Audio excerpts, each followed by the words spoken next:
想問下你間醫有關邊？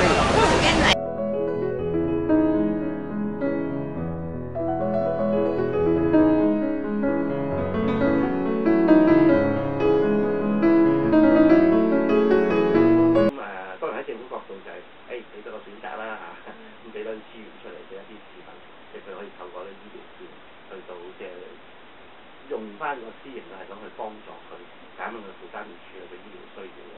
咁某程度上我就會覺得都係一個權宜之計嚟嘅，即係權宜嘅一個嘅設計。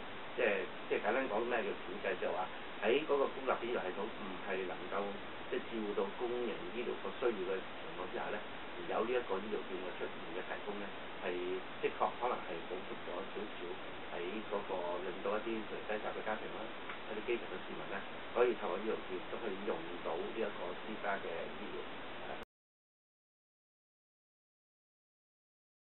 如果你透過呢個嚟減輕即係公營醫療服務嗰個即係壓力咧，呢個不切實際。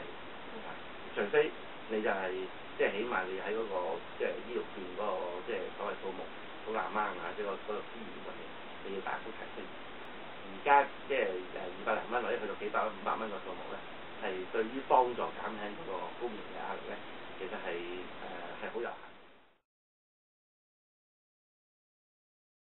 唔係好夠，唔係好冇乜作用。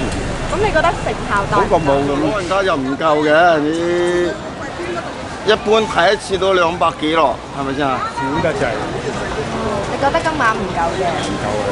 咁你覺得即係而家就話想加到500蚊啦，咁你覺得500蚊都係唔夠。都有少少幫助嘅，咁啊梗係好啦，增加多啲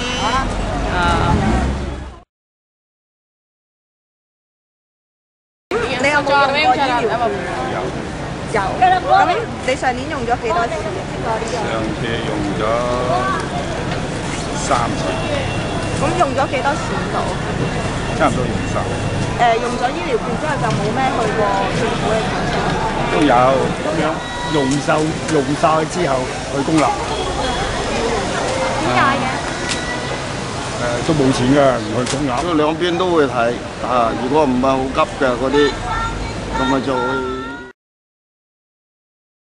醫療有好多個問題，你醫護人嘅培訓啦，或者地方啊等等設備啊，呢啲都唔係講緊1年半載可以做得到嘅，講緊都係要講3幾年，係咪？咁所以喺3幾年呢個過渡期或者呢段時間，咁你即係透過醫療券，咁你一定係需要即係大幅提高，如果唔係就其實就冇乜大作用。你知唔知醫療券係啲乜嘢？嗰啲老人家睇醫生用㗎嘛。醫療券係咩？我就唔知啊，我而家醫療券係啲咩嚟？仲要俾係咪俾老人家嗰啲睇醫生㗎？睇醫生揸住張券有啲優惠嗰啲嘛，係咪？醫療券係咩嚟㗎？唔知㗎，我都未用過。你都未用過？即係冇人話過俾你知醫療券係啲乜嘢啊？嚇？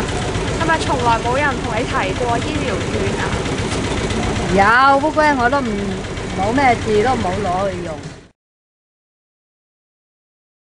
呢樣嗰個提供，無論你話好複雜，即係行政好論盡，或者個行數唔夠，或者數目唔得足，咁你用嘅人咪少咯。咁用嘅人少就少咗人幫你去宣傳啊嘛。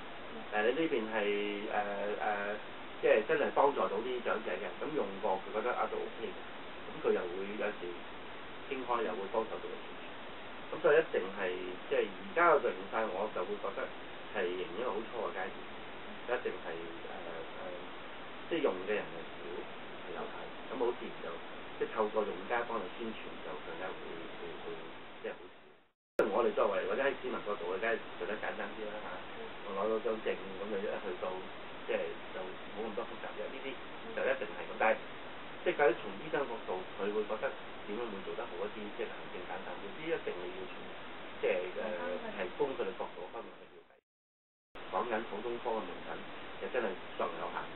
你會唔會將佢擴展到其他即係類型？佢成日講啦，當然有啲已經有啦，譬如健康檢查啊，或者講整牙啊、鑲牙啊，即係呢類呢啲補牙呢啲係第一日因為個公立嘅培牙科同埋好唔夠，咁咁你如果同一個原則啫，你用嚟補足個公營嘅服務嘅，咁你即係將呢個醫療券都能夠擴闊去到涵蓋埋其他即係一啲嘅醫療嘅服務啊，包括即係嗰個牙科嘅服務咁可能呢個你使用嗰個機會會多啲。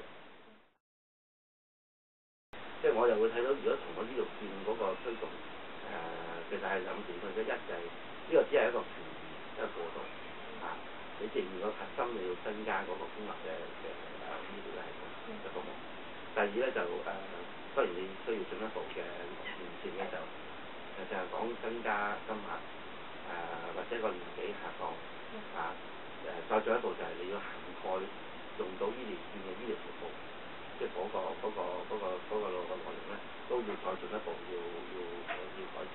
即係喺幾方面嘅情況再進一步做得好啲嘅時候咧，咁你醫療券嘅作用就真正嘅可能可以做到係一個選擇嘅問題。